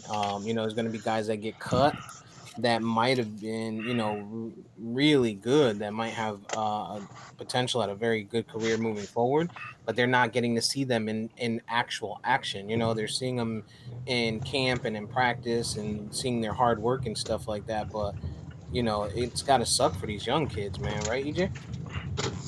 Yeah, I mean, and with injuries as the season goes by, it might pick up again. But yeah, that's exactly right. You had a guy like Ryan Clark, wasn't drafted, and picked up by Skins and Steelers, and made a name for itself. So I mean, it's always gonna be, always used to be those guys that you can find like those diamonds in the rough. But yeah, with the roster size and just everything going down, it's gonna be tough. It's gonna be tough, and you hate to see it brought on by injury. But I mean, later in the year, a lot of guys will get an opportunity because of injury. Yeah, yeah. That's the other part is, not even just injury, but I think we're gonna see a lot of different faces on and different looks on teams, because you're gonna have people going to the IR or IL for COVID. If someone catches it, they could be gone for shit a month, 2 months. And they might have to get some of these young kids back in there that get a chance Yeah. to play. So The thing that I think that was kind of highlighted during Hard Knocks and that could potentially hurt these teams when the season starts is the offensive lineman for the Rams, the old dude or whatever. When they told a little bit of his story, but I don't know if you guys, I can't remember his name right now, but him and his whole family had got corona, and he told the story of what happened. He said essentially Whitworth, his right? yeah, Whitworth, there you go. His nanny had went out to like dinner or lunch or something with a friend. The nanny caught it, and then the nanny gave it to them, the kids, whatever. And then they spread it to his father-in-law and the mother-in-law. Father-in-law ended up being hospitalized, et cetera, et cetera. But because there's no bubble like we've talked about with the NFL, you could, since these guys are living at home, and it's not like it's just them in their house or whatever. These people got, they're rich. They got housekeepers and nannies and dog walkers and all that kind of shit. So you could see these people potentially being exposed to it and then having an outbreak on a team, you know? Yeah, yeah. It was his story was pretty interesting, man. How he put it into perspective that people think it's individuals out being irresponsible and stuff like that, but it's not. She just basically Mm-hmm. went to lunch, like went to lunch Yeah. with a friend, and it just happened to be at a restaurant that had an outbreak. But I mean, Yeah. to that point, man, it's people are just taking those risks. Those are just risks that you don't need to take, man. Right now, I'm not eating at a restaurant right now as much as I want to. Like, I miss going to some spots out here that I normally go to. Shit, the movies opened up. Fucking AMC opened up out here. They said they were only gonna do that abroad. Them motherfuckers fast forwarded it and opened them here too. So the one in Altamont Springs opened up. As much as I miss going to the fucking movies, I ain't gonna take that risk. You know what I'm Nah. saying? Like, I don't know, man. I don't know. It's crazy. Yeah, you're right, man. I remember They You said know, I think nigga, the first. people over there on airplanes and shit this weekend. Yeah, yeah, but you know what? That I would think to some degree. Well, I don't know, because it's not being utilized. Honestly, it's not many people in there at all. Like I was shocked. But yeah, I get it, and I think people are just trying to return to normalcy, and it's tough for people because you know, like you said, you don't know where it could come from. You don't know how you can get it. You got the false tests. The contact tracing isn't the best. And I think people are just saying, you know what? I'm going to take the risk. I am happy for the NFL guys that are seemingly being very serious about it. Like, guys are saying, look, man, I'm not playing with this thing. I want to play, you know, I'm gonna do whatever it takes. You know what I mean? Whereas it seems like the MLB guys, like Miami guys, Marlins out here partying and doing whatever, just spreading COVID all over the league. But it's the other thing is the biggest issue now is the NCAA and the college football kids. NCAA is deciding to give fall sports like another year of eligibility. Um, they did a number of things to try to give some relief to some of these kids. I saw the thing about the Georgia State quarterback. Some of these schools I don't really understand why you're suiting up. Like if you're D2, D3, quarterback, you know Who'd you fly with, EJ? He broke up. Well, to Um, to answer his question, to where he says he doesn't really know why these schools are doing it, I can break it down for you.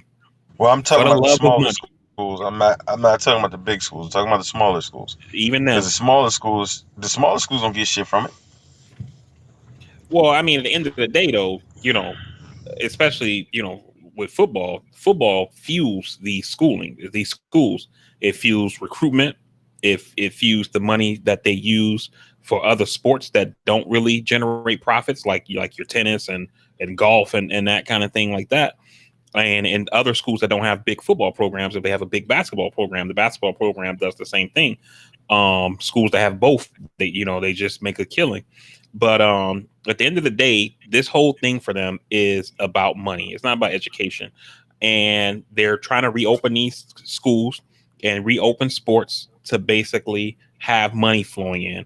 And I think that some of these programs, the programs themselves and the conferences, are looking at it and saying, well, you got these other places shutting down, and that's even more money for us, more eyeballs, more TV time, et cetera, et cetera, et cetera.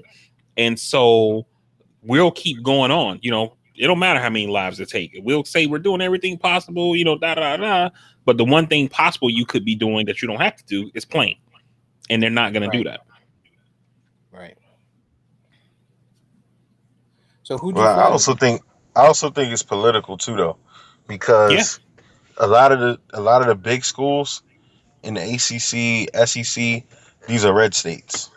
So the people leading these states are telling you they don't really have an issue. They're sending kids back to school anyway.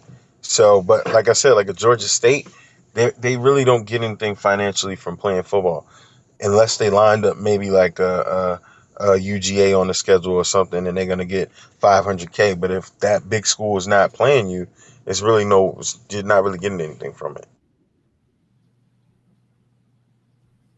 Gotcha. Hey, what airline did you fly with, EJ? Southwest. And what was it looking like? What were they doing to keep things safe? Other than the mask, really not that much. Honestly, you pretty much at your own risk. Were the were they like distancing the seats at all, or just like people were Well, just yeah, it's the planes are virtually empty. So people had like one seat to the aisle to themselves. It's empty. So you're not really on top of anybody at all. yeah? Hmm. Airport do anything different?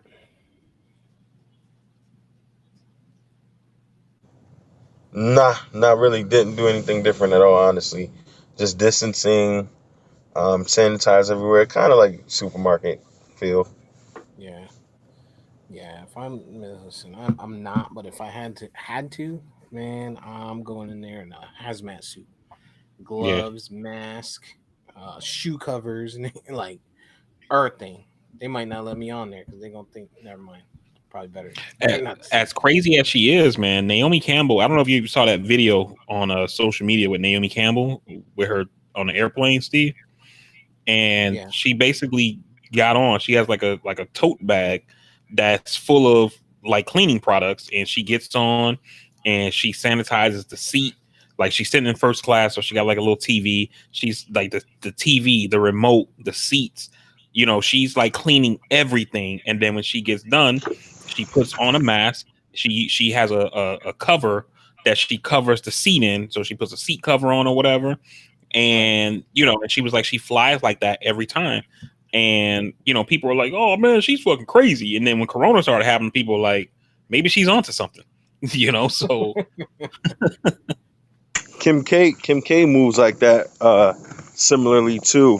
When she had came speak at my job, there was like she had like a whole wardrobe literally with her, so she could like change and then come back in and come back out. Like that shit's kind of crazy. Like she had like a whole wardrobe to like change her clothes and put stuff on and off.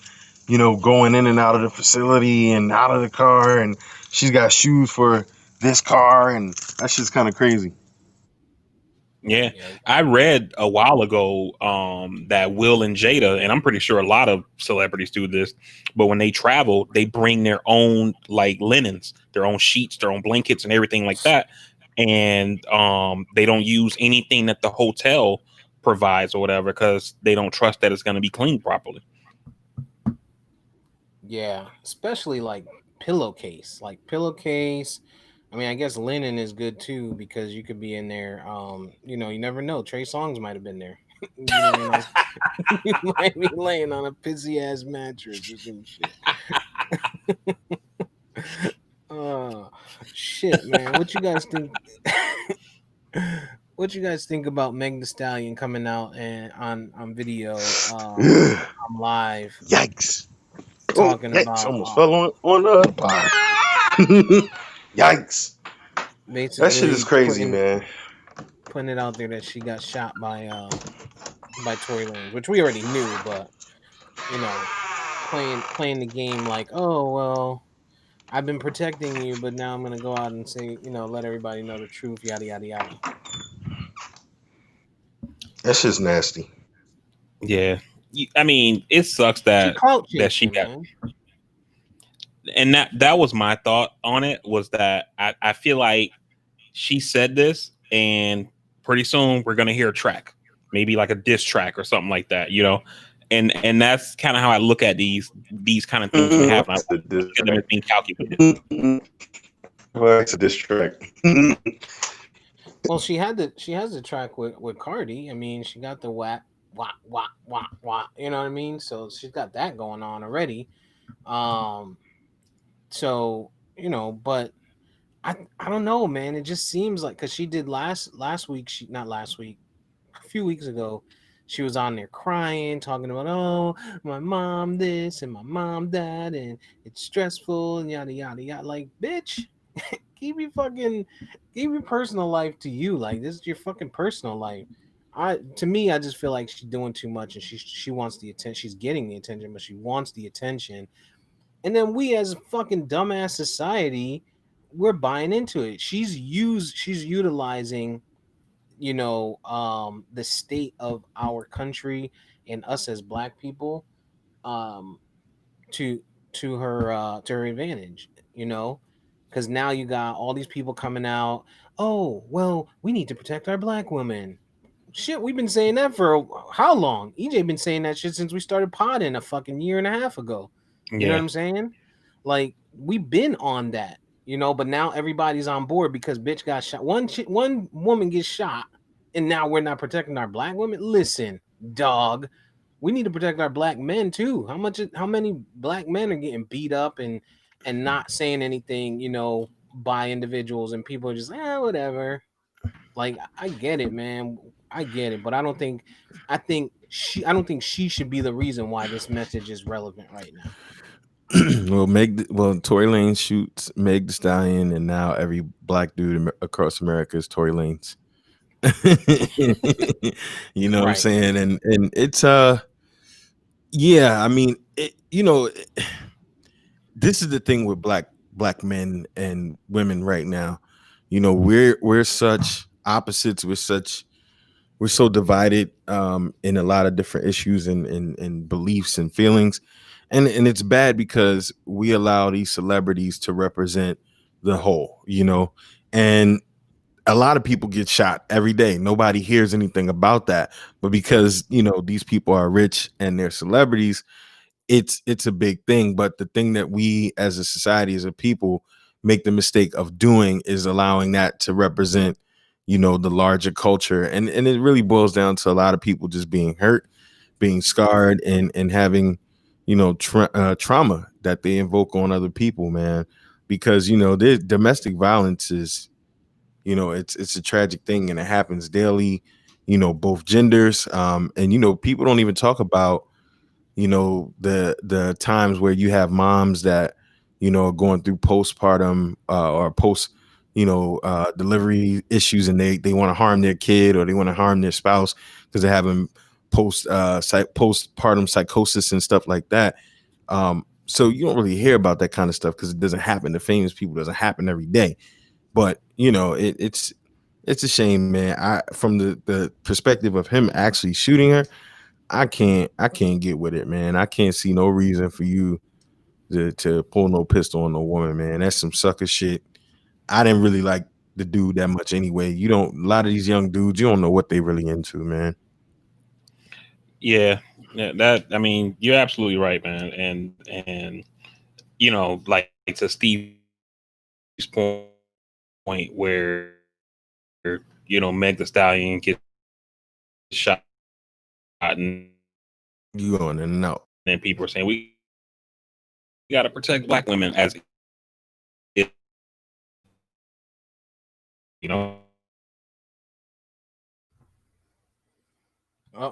You broke up.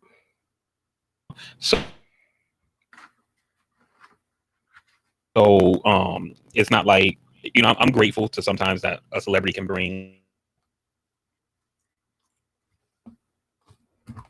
but this is something that people. Like crazy. You got to go, bro. So, EJ, are you muted? Yeah, you are muted. Okay. Um. Yeah. I'm So. unmuted now. Yeah. Now you're unmuted. The other part is we don't know the whole story. So you felt like she was clout chasing them. 100%. We still don't know. Because why? Yeah.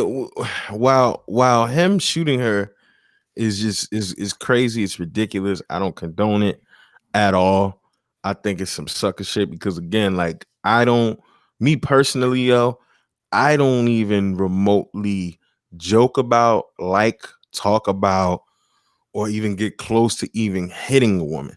Like, the circumstances for me to have to hit a woman would be you literally have a knife to my throat, or you trying to kill me type shit. I can't condone no form of domestic violence in a physical sense against any women in any way. So for this guy to shoot this girl in the foot, I'm like, what it sounds crazy. And we always know there's three sides to a story: his story, her story, and the truth. So while it's crazy, while I don't fuck with it, I would like to know what exactly happened and why. Right. So that's my whole thing, right? We don't know the whole story. Um we don't know how it went down. We don't know, all we're getting is her side of it. We're getting the fact that she got shot. We know she got shot. We're getting the side that he shot her. But what was the situation? Now, I'm not saying that nothing that can potentially happen or be said will justify him shooting her. You know what I mean? Right. Besides it being like an absolute 100% mistake. Like maybe he was playing with the gun where he wasn't supposed to. Maybe he pulled it on and was like, "Bitch, I'll Harlem Night you if you say some crazy shit," and it just, you know what I mean, and it just happened, and it just happened to be loaded, not on safety, and bam, um, there's different things that could come up, like her just saying, "Yeah, it was him that shot me" or whatever, without us getting a picture of what the night looks like. He's not in jail right now for a reason. You know what I'm saying? And I get it. He's got money. He's a celebrity, but there is a reason why they let him out and they haven't gone back and got him. And if she's out here singing like that, um, then yeah, I mean, there's got to be more to the story, um, that we don't know, because I'm sure she probably has already told him, yeah, they shot me.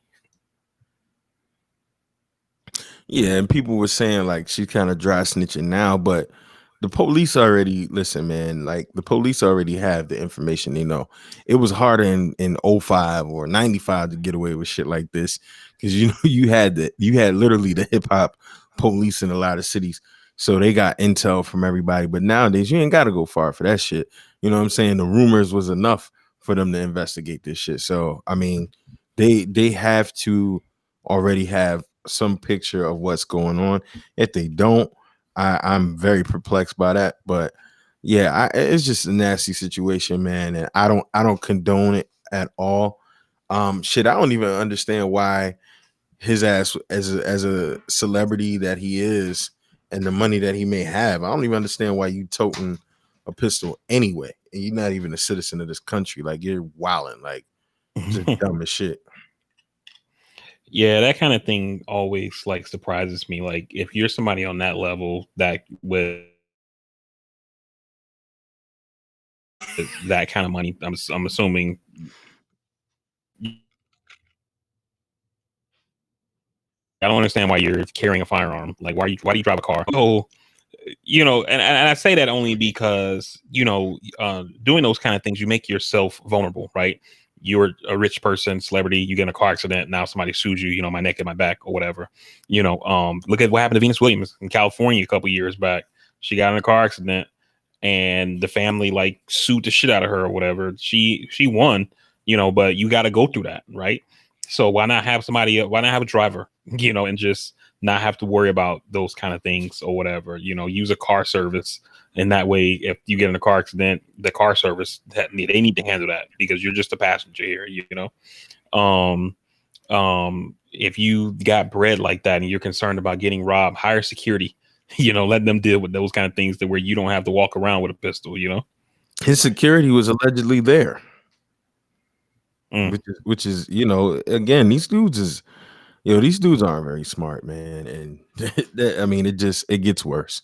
Year after Yeah. year, it gets worse. These dudes it's too much in 2020. It's too much for you to just get in trouble with to just have these situations, man. It just doesn't make Right. any sense.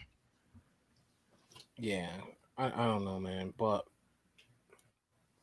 I'll tell you one thing: we should be protecting everybody. Like nobody getting shot is right, let alone Meg Thee Stallion and her fat ass big baby pinky toe, um, getting shot. Her fucking pinky toe probably about the size of Tory Lane's. He like he like 4'6". She like 6'3", dog. Like she is a monster. So maybe he plays self defense. Play the self defense card. Stand my ground. Yeah. Yeah, he's still gonna go down because I'm pretty sure that firearm is illegal. So, I mean, either way he looks at it, he's probably gonna be asked out one way or the other. Stupid because he did so much during quarantine. He had the quarantine radio popping. He got Hmm. the contracts with YouTube. Like he got some big ass contracts and all that for what? For what? It's crazy, man. Undefeated. 100%. Yep. He Undefeated. came up with a list of 4 things undefeated, right? Taxes, death, Father time, Well, Texas ain't undefeated. You can defeat them all. Yeah, you can. Yeah, You just got to ask give Trump. consequences. My bad, my bad. Yeah, I mean, Father Time, Floyd Mayweather. Uh,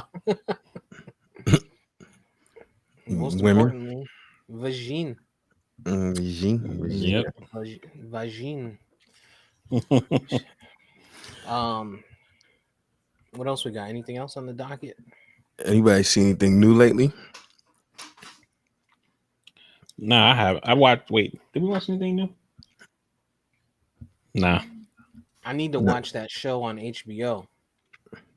Yeah, I keep hearing that's good. I want to. I want to check it out before it gets too far along. With Love Country. Yeah, you Yeah. talked about it, didn't I you? saw it. I saw it. Yeah, it was the first episode was pretty good. It was a decent twist. What I would say, I'm not gonna spoil it. What I would say is though, it's set in the 60s and or maybe like 50s or 60s. But what I'll say is these writers of these shows, they're getting very clever. And I hate it because black people are so fickle that we will tie on to something because they play on our heartstrings on the racial, undertones of stuff. So like the Watchmen, like dog, this is a comic. This is the entire comic universe. And because these motherfuckers had one episode about the Tulsa bombing, everybody watching this shit like, oh, Watchmen. Woo, woo. And then when you watch the show play out, you're like, if you, especially one, if you don't know anything about the comic, two, they did so much different outside of it. And I was like, what the fuck? You like fish falling from the sky, octopus squid falling from the sky. Like, what the fuck is going on here? You know what I'm saying? So it's just getting to be very interesting how these writers in like these large platforms like HBO, etc., are playing on black folks' heartstrings. So there's a bit of that in this show, and based on what happened, I don't know that that's what it's going to be going forward. You know what I mean? But it's just interesting to see it.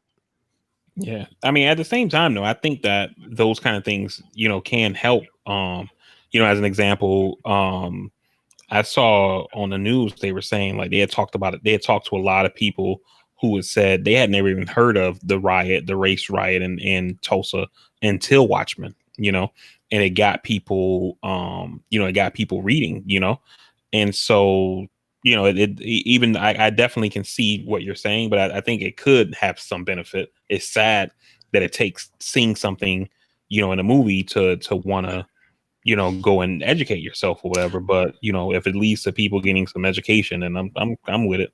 And it's not just, and you're 100% right. And it's not even, the sad part is not even that it's a movie. The sad part for me is that it has shit to really do with the events. Like Watchmen has shit to do with Tulsa, Oklahoma bombing. It has shit to do with that. So it's like you're boosting this fictional platform and show and genre by playing on heartstrings, which is very smart, but it's just fickle for us as a people because we just jump on anything and we get on it for a second and then we're done with it, and then we're not really paying attention to the message. But let something come out for real that's really about it. How many people might support it or they might not. I would like to think today it might be more people will support it than times before, but I think it's even more sad on Hollywood's part that you can dangle this in front of us, but you won't give us a whole film on it. You know what I mean? Like, how haven't we had a film on Tulsa, on Black Wall Street? You know what I'm saying? Thank God we had one on Rosewood. A lot of people would have never known about that. But it's just like we just need. I think, and I know LeBron James was talking about doing something. I think related to that. But now you got the Fred Hampton movie coming out as well, and then you got black people pissed off that Kaluuya's playing Fred Hampton. Like, oh, there are only two black actors in Hollywood. Like, I mean, the fuck, like yo. Well, So you make a great point, EJ, and that's kind of the crux of Tiffany Cross's book, Say It Louder. I've mentioned on the podcast before, but she talks, since she's a person who works in media, she talks about like why we don't see these stories in media or how media frames issues around race. And part of it is, who's at the top, who's making the decisions to green light projects, right? And that's one thing that's kind of good with like Tyler Perry, for example, having his own studio now. We haven't seen these things happen yet, but I'm hoping that some of these things, these stories that need to be told, maybe him and others can green like these producers and give them the funding or whatever that they need to get some of these stories told, to let people know more about what happened in our history. When I read that book, she has a chapter on the Red Summer of 1919, the year before Tulsa, where there were race riots all across the country. And the stuff that she was talking about in that chapter of the book, I had never even heard of. I had heard of Tulsa, but none of that other stuff. And that stuff was just as gruesome as things that went down in Tulsa. So, hopefully, with this moment that we're in, and then seeing, people of color being able to rise to the executive ranks of some of these studios, hopefully, and a person like Tyler Perry having his own studio, we can start seeing those stories being told.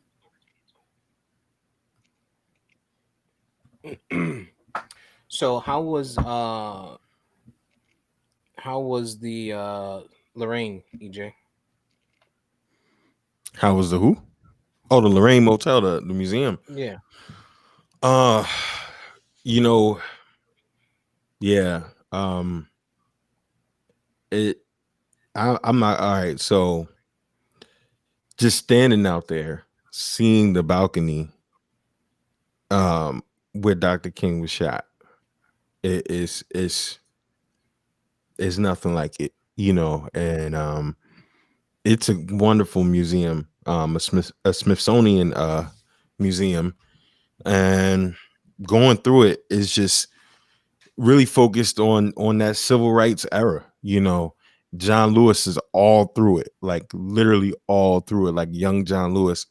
And it's crazy because leading up to seeing MLK's room and his final moments and the last thing he wanted, his last request, just seeing the civil rights experiences, just seeing how they were getting beaten at the lunch counters, getting trashed, how John Lewis got hospitalized, and Bloody Sunday, that shit really makes you emotional. And what was really crazy at the time, right, is not a lot of people in there, your social distancing, all of that good stuff. It was a lot of white people in there at the same time, and white folks with their kids. I mean, they're in there, they're not even really speaking. They're kind of just, oh, excuse me, and get out the way. So it's kind of like weird, because you got all of this emotion driving around you, and it's like, yo, I should just knock you the fuck out, like, you're white, I'm just gonna beat you up. But it's just wild to kind of have seen a lot of white folks in there, participating. And in my mind, I'm looking at Bloody Sunday, then this big country looking white dude standing next to me, and I'm looking like, are you here for Fox News, trying to be on the other side and get some intel, figure something out, or you really care about this shit? Was your grandfather there? Like, it's just wild having those moments. But it's definitely something, man. I definitely think, if anybody should ever get time to go, it's a nice little trip, to do. And Memphis has got a little stuff, a little nightlife. But other than that, man, it was a beautiful time.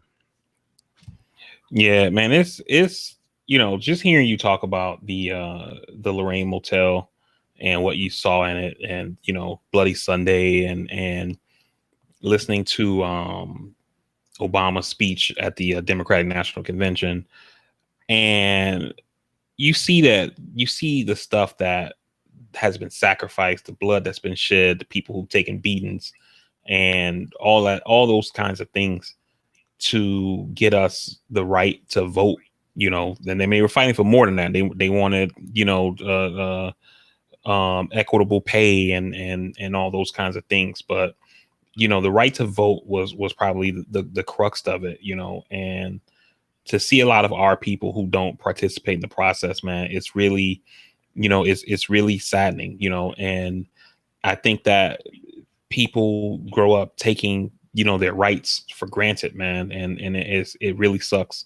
And people need to, wake the fuck up and, read a book, watch a documentary, whatever it takes to educate yourself or whatever, to learn that, there were people who paid heavily, including with their lives, to get you what you have, and you shouldn't take it for granted. Yeah, we live in a day where people are just entitled. That's what it is. People are entitled. This is how it's always been. This is all we've ever known. So fuck how we got here. And that's fucked up. And that comes down to, not only is that, the kids, you can't always, we can't blame just the kids. You got to blame the parents for it too. While we're all busy, we all got shit going on. You got to make time to educate your kids. You got to make time to discipline your kids. That's why people can stand there, and I'm not saying they're right when they do it, but that's how people stand there and they say, you guys are so fucking worried about the cops, but your fucking neighbor is killing you. Like, what are you doing? You know what I'm saying? What are we doing as a fucking people? um I don't think people understand, to your point, Vari, how much was sacrificed. And we only get the stories of those that were huge, that were big names, right? How many people stood beside these big names, took the beatings, took the batterings, didn't make it home to their families, or went to jail, whatever it was, that when we don't hear their story, right? And it's huge. It's extremely important for people to know that, and that's kind of why I was asking EJ to kind of get an understanding of it. And I hope, right, with all these movies that are coming out, the stuff that's already been out, and Selma came out and things like that.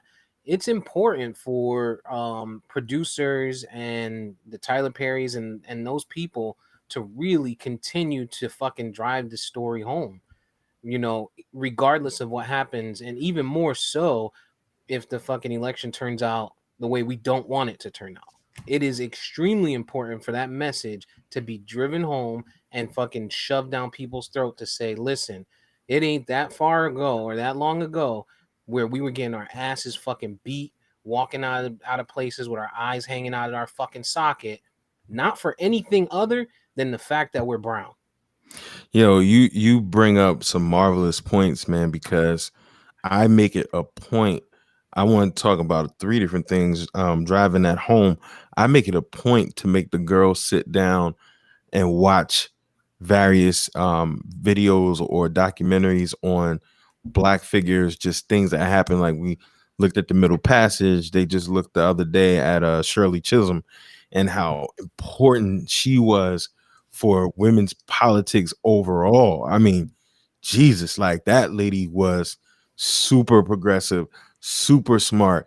I mean, she ran for president. She wanted to reopen the investigations for Dr. King's assassination, Kennedy's assassination. I mean, I mean, just an amazing woman. And I say that to say, because we're old enough to know better and young enough to not give a fuck. And our kids, like, think of your son. He's young enough to grow up in a world where school districts are whitewashing slavery. They're acting like it never happened. You know what I mean? So if we don't pass this stuff along, it's all great to be inclusive and we are the world and all this other kind of stuff, but we're doomed to go back to that if we never knew that it actually happened, right? And then the other thing, like you were saying about the people that sacrificed, it pisses me off. Two things that piss me off about our generation and some of our counterparts that are spoiled. Like, oh, I'm not my ancestors. Like, and all I could do was think about it as I looked at the different circumstances where freedom fighters are getting beat up or something was happening to somebody.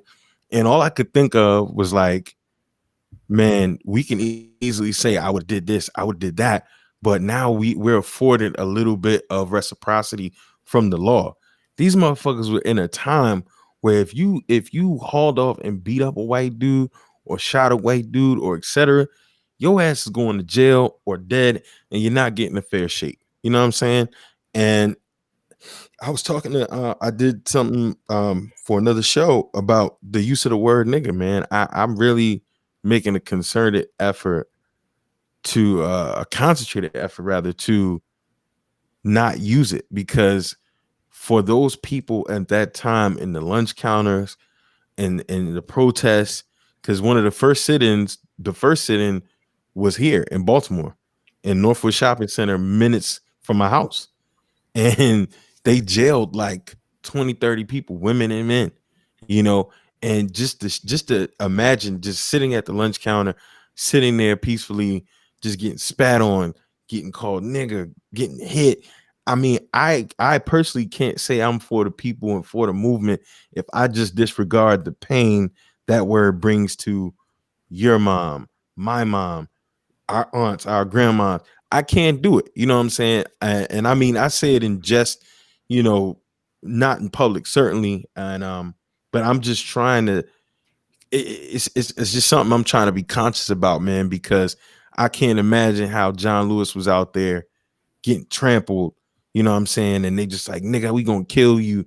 And we just toss this word around so loosely today. Like, it's so loose today that women actually use that to describe men the same way like dudes would just Right. be like a bitch. And there was a point in time you couldn't call or describe anybody with the word bitch. And it's just flabbergasting to me how we as a culture, as a people today, view each other and treat each other. Nah, you're absolutely right, EJ. Both of y'all and what you said, and like hearing you talk about the whitewashing of slavery and those kinds of things. A friend of mine, her husband, he's at work and he's having a conversation with a coworker. They're both black, and the coworker is a Trump supporter. And they were talking about race and these kind of things like that. And they started talking about like the Civil War.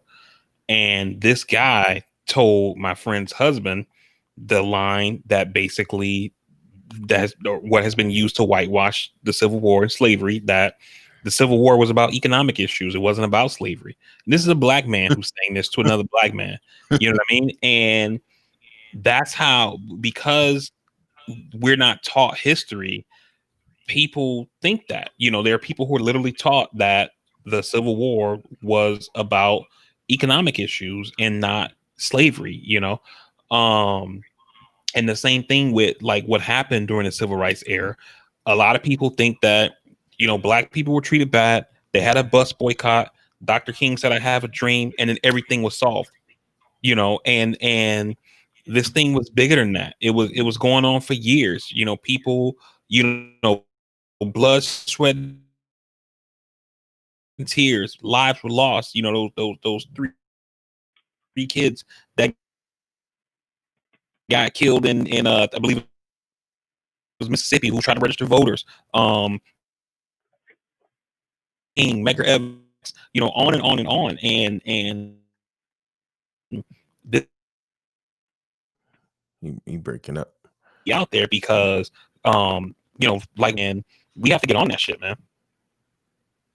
Yeah, no, and it's funny because you can make an argument that it was about economics. Yeah, when you realize that slavery made the U.S. $1.3 trillion in today's currency, in today's time. You know what I mean?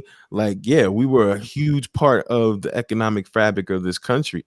But yeah, I mean, okay. you know, it shit is wild, man. And just being there to see his room, his last request, which was to because he was down there, right, of course, for the sanitation strikes.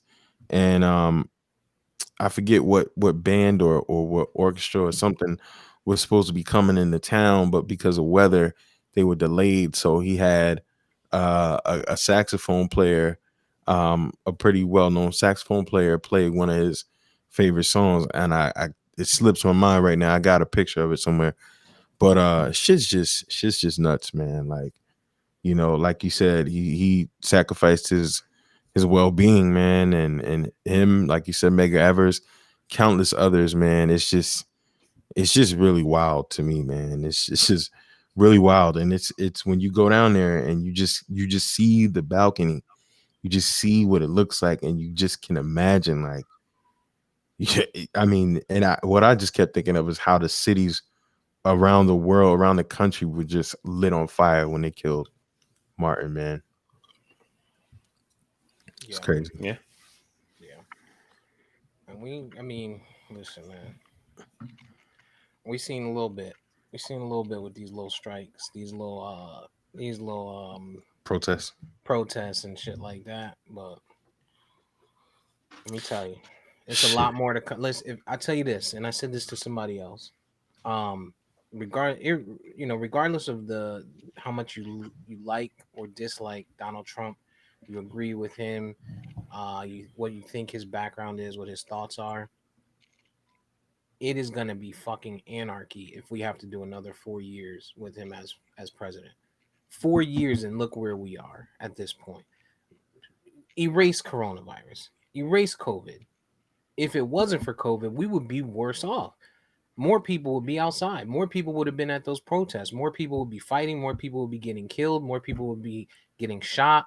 I mean, listen, when is like think 4 years prior, and I know there's a big difference in social media in just that short period of time, but social media has been pretty relevant for a long time here with MySpace and things like that. When was the last time you saw people openly on fucking social media or anywhere in open forums just dropping the M bomb 100% no matter who's watching, right? Like it's different. You're doing it in the closed groups, you're doing it behind closed doors and shit like that. But that shit is out in the open. And when's the last time we saw people saying, I would have shot him. Well, let him come close to me, I'm gonna shoot him. Like what? Well, they're protesting for Black Lives Matter. Well, if they come close, I'm gonna shoot them. Like, when did we see? When's the last time we saw that? We're so divided as a country right now, and we're towards the end, hopefully, of his presidency.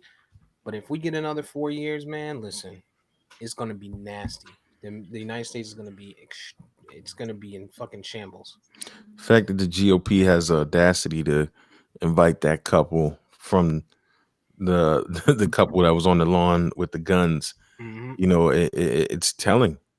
And being down there in Tennessee, seeing the Confederate flags, but I will say the city largely, seemingly on the surface from where I was in Memphis, um, seems like they may not have so much of it going on. There was a lot of black folk around, I'll say that. And the white folks that were there were, partaking in the black activities and all that kind of stuff. You had some groups of people that, were white, and they would walk by you, they wouldn't, speak or anything like that, which could just be, how they were. But it's just crazy, man. It's alive and well. And like you said, if he wins another term, where else are we gonna go? How worse is this gonna be? It's gonna get really worse, only because there's no accountability at that point. He already knows that Republicans in Congress won't impeach him, and he doesn't have to face the voters again. So it's gonna get extremely worse. If the last 4 years you thought have been bad, terrible, horrible, whatever adjective you would use to describe it, it's gonna get worse by an order of magnitude. Yep, I think you're right. I think you're right. Just knowing, yeah, yeah. Yeah, I can think about how arrogant that motherfucker will be. Like they've tried to impeach him. Like they've been trying to get his taxes for 4 years. Like he's been doing dirt left and right. Videos coming out of him talking crazy. He has no clue what the fuck he's talking about in his conferences. Motherfuckers is dying, blaming him due to COVID. And he gets back in there. Oh man. His arrogance is gonna fuck us up. That's what it's gonna be. Oh man.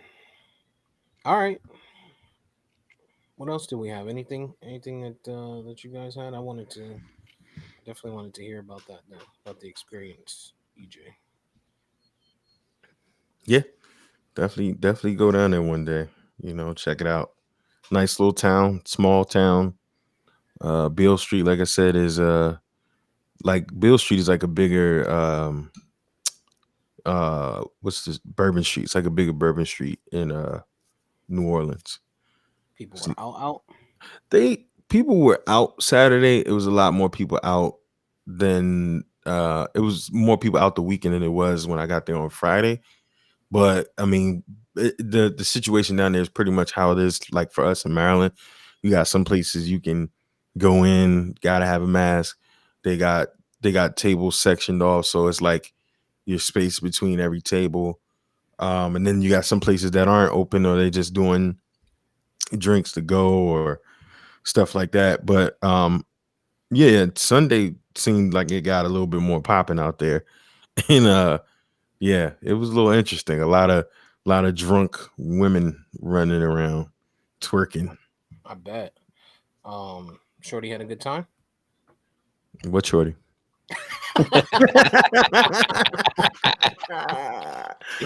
Got him. Aha. Mm. To the death, huh? To the grave. Let's see what we're doing here. See what we're doing. Oh shit. EJ dodging them shits like the Matrix. Mhm. What are you talking about, sir? Oil? You frying chicken?